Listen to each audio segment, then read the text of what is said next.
Bonsoir à tous, bienvenue sur Public Sénat. Ravi de vous retrouver pour un nouveau numéro d'On va plus loin. Au programme ce soir, l'entretien du jour. Nous recevons Jean-Marc Bustamante. Il est le directeur de l'École nationale des beaux-arts de Paris. Il nous parlera de l'exposition Images en lutte sur mai 68 et sur les luttes des années 70. L'événement s'arrête dans 3 jours et il a rencontré un franc succès. Il nous dira aussi ce qu'il ressent à quelques jours de son entrée à l'Académie des beaux-arts. Il nous dit tout dans un instant, juste après cette courte pause.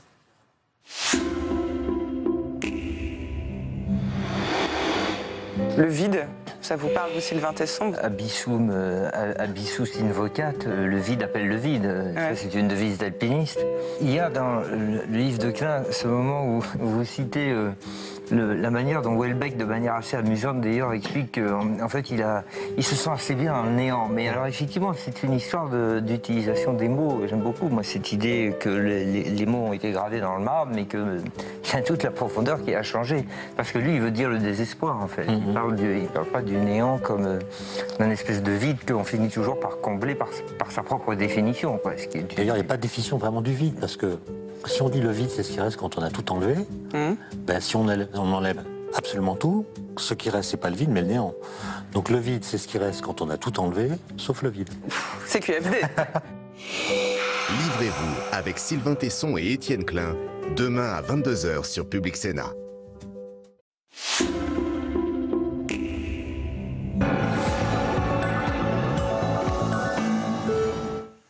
VPL se poursuit avec l'entretien du jour. Ce soir, nous recevons Jean-Marc Bustamante. Bonsoir, merci d'avoir accepté notre invitation. Vous êtes donc le directeur de l'École nationale des beaux-arts de Paris. Je le disais à l'instant, vous allez être officiellement installé au sein de l'Académie des beaux-arts très prochainement, dans les jours qui viennent. Qu'est-ce que vous ressentez d'abord à l'approche de cet événement ? C'est un événement plus pour peut-être ce que je pourrais y faire que pour moi-même, ou peut-être pour ma maman. Ou pour les honneurs. Ouais. Pour les honneurs. Mais c'est une maison voisine à nous. Ouais. C'est une maison avec laquelle les Beaux-Arts de Paris se sont plus très bien entendus depuis 68 où Malraux avait nommé Balthus et la Villa Médicis. Et puis les deux maisons se sont tournées le dos. Ah. Et donc j'ai essayé, quand j'ai été nommé en tant qu'artiste directeur des Beaux-Arts il y a 3 ans, de me réconcilier avec eux en disant n'ayez pas peur, vous vieux académiciens des Beaux-Arts de Paris, parce qu'ici passe des choses formidables. C'est un laboratoire, un conservatoire, un lieu de production. Et voilà, et on a fait la paix, plus que ça, parce qu'ici passe beaucoup de choses aujourd'hui. Et dans ce département, on vient d'entrer aussi Gérard Garouste et Fabrice Hibert. Et donc on espère nous, les bébés par rapport aux autres, essayer de faire bouger la maison. Alors vous avez fait référence à 1968. Effectivement, c'est l'expo majeure du moment qui semble faire fureur. Ça s'appelle Images en lutte, la culture visuelle de l'extrême gauche en France. Elle se termine bientôt. Est-ce que déjà vous avez les chiffres de fréquentation ?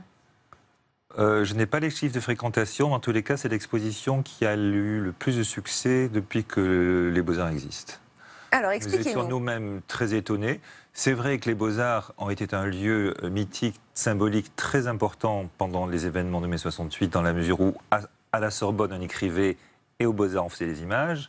Et il y a eu donc toute cette production d'images qui ont très bien vieilli, d'ailleurs, avec une vraie création artistique, un vrai défi visuel aujourd'hui. Et quand on les retrouve, on s'aperçoit que la création était forte, avec des moyens assez modestes. Ce sont des aplats faits à la sérigraphie, à toute vitesse. Et ce choix d'images que nous avons gardé, donc dans nos collections, parce qu'aux Beaux-Arts de Paris, nous avons une énorme collection aussi de peintures, de dessins, etc., dont ces images qu'on a voulu montrer en regard aussi avec la production artistique de l'époque. Et ça fait une exposition tout à fait étonnante. Rattrapage historique, essayer de... Des affiches qu'on voit passer à l'antenne derrière vous. Des affiches qui sont très simples, qui sont très efficaces. Et avec un génie artistique qu'on ne retrouve pas aujourd'hui, parce qu'effectivement, il y a des slogans qui sont entrés dans l'histoire. Je pense à CRSSS, évidemment, le plus connu. Alors, il y a des choses qu'on n'oserait pas faire aujourd'hui, et qui seraient censurées.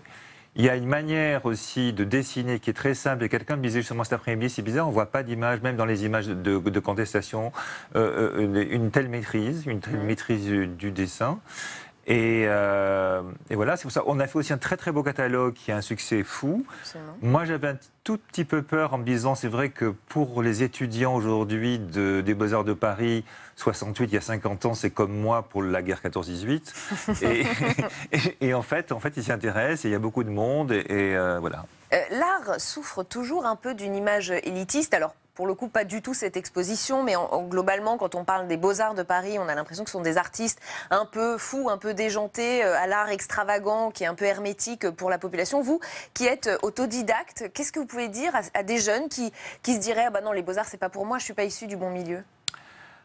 Alors, il y a plusieurs questions dans votre question. Il y a d'abord, effectivement, l'accès aux Beaux-Arts de Paris. Nous avons ouvert une école préparatoire qui s'appelle la Via Ferrata il n'y a pas longtemps pour essayer d'atteindre justement des milieux plus défavorisés, ce qu'on appelle les milieux de la diversité. Et ça marche. Donc, c'est vrai qu'il y a un certain milieu. Vous trouvez des perles ? Pas l'impression que c'était fait pour eux. En même temps, je dirais même dans presque tous les milieux, je dois dire souvent, et c'est pour ça que je dis souvent aux professeurs et aux personnes qui sont là, il faut respecter les étudiants, parce que d'abord, la plupart du temps, ils doivent convaincre leurs parents avant d'entrer. Les parents préfèrent souvent... Artiste, c'est pas un métier qui plaît aux parents, a priori. Non, alors, déjà, c'est pas un métier. Moi, je pense qu'on est là pour former de beaux esprits. On ne professionnalise pas, mais on permet à un jeune de chercher dans une créativité possible pour lui, d'expression à travers toutes les disciplines qu'il a à sa disposition. Et ça forme vraiment des beaux esprits, ça forme des gens tout à fait étonnants. Je ne pense pas qu'on forme beaucoup de chômeurs, et je pense qu'on forme des gens qui vont être très utiles à la société. Qu'est-ce qu'on fait après les Beaux-Arts ? On peut faire beaucoup de choses, parce que je vois qu'il y a des directeurs de start-up qui sont très intéressés, qui viennent en disant en fait, les diplômés des Beaux-Arts, ça peut être aussi des personnes qui peuvent être utiles dans des groupes, comme des personnes qui sont curieuses, qui sont des manuels, qui savent scier du bois, qui savent parler, qui savent s'exprimer. Et ça forme vraiment des gens tout à fait étonnants. Donc c'est un peu l'école de l'utopie, d'une certaine manière, mais c'est une utopie, je trouve, assez réaliste, parce que je pense que ceux qui sortent de là...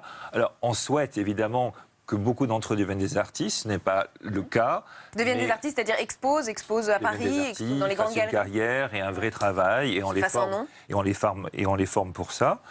Il y en a un certain nombre, mais ce n'est pas le but principal. Le but principal, c'est effectivement faire en sorte que ces gens passent l'expérience de 5 ans à la recherche d'eux-mêmes pour créer quelque chose. Et ça, je pense que ça les met souvent très en phase avec la société, et ce dont elle a besoin, à mon avis. Il y a 3 ans, l'éviction de votre prédécesseur avait fait beaucoup de bruit. C'est Fleur Pellerin qui l'avait démis de ses fonctions, la ministre de la Culture de l'époque. Quels sont vos rapports aujourd'hui avec Françoise Nyssen, ministre de la Culture actuelle ? Alors, ce qui se passe, c'est que c'est vrai que les ministres changent beaucoup et changent vite. Et oui. C'est-à-dire que, moi, de Fleur Pellerin, j'ai eu la chance d'avoir Audrey Azoulay. Maintenant, nous avons Françoise Nyssen. Vous avez dit la chance avec Audrey Azoulay et Françoise Nyssen ? C'est une chance de l'avoir comme ministre ? Et Françoise Nyssen, je ne l'ai pas beaucoup vue, mais je pense que c'est une femme qui est très présente et qui elle est quand même venue plusieurs fois aux Beaux-Arts. Et voilà, la grande difficulté, je crois, que de ce ministère de la Culture en général, c'est qu'ils sont tellement pris. C'est un ministère qui est tellement lourd et tellement exposé que peut-être les Beaux-Arts ne comptent peut-être un peu moins que d'autres choses. Je regrette, parce qu'il y a une potentialité aux Beaux-Arts et aussi la situation des Beaux-Arts. Vous savez, nous sommes au Saint-Germain-des-Prés, c'est une ville, j'ai l'impression d'être le maire d'un grand village, avec des populations les plus diverses et les plus variées, des professeurs, des étudiants dont on parlait, des gens tout à fait étonnants, des agents.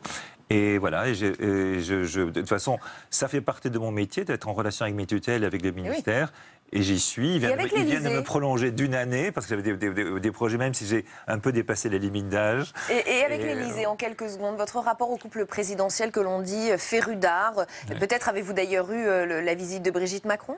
Je n'ai pas eu la visite de Brigitte Macron. Par contre, je suis en relation avec Claudia Ferrazzi, qui est sa conseillère, et qui est quelqu'un de très bien, et de très ouvert, de très attentive et bienveillante. Voilà. Donc de très bons rapports avec eux. Et rassuré d'avoir un couple présidentiel qui aime la culture. Tout à fait. Merci infiniment d'avoir été notre invité ce soir, Jean-Marc Bustamante. Vous êtes donc le directeur de l'École nationale des Beaux-Arts de Paris. On dit aujourd'hui Beaux-Arts de Paris, parce que dans l'école, les Beaux-Arts, c'est aussi une maison d'édition, c'est aussi des collections, c'est aussi des lieux, c'est aussi un lieu de recherche, etc. Et je rappelle qu'il ne reste que quelques jours pour aller voir cette expo sur mai 68, Images en lutte. Merci d'avoir été notre invité dans l'entretien ce soir. C'est la fin de cette émission. Je vous retrouve la semaine prochaine sur Public Sénat, publicsénat.fr pour retrouver les articles de la rédaction et puis les émissions en replay, vous le savez maintenant. L'invité de Territoire d'Info demain, c'est Agnès Buzyn, ministre des Solidarités et de la Santé. Passez une très belle soirée, restez au cœur du débat.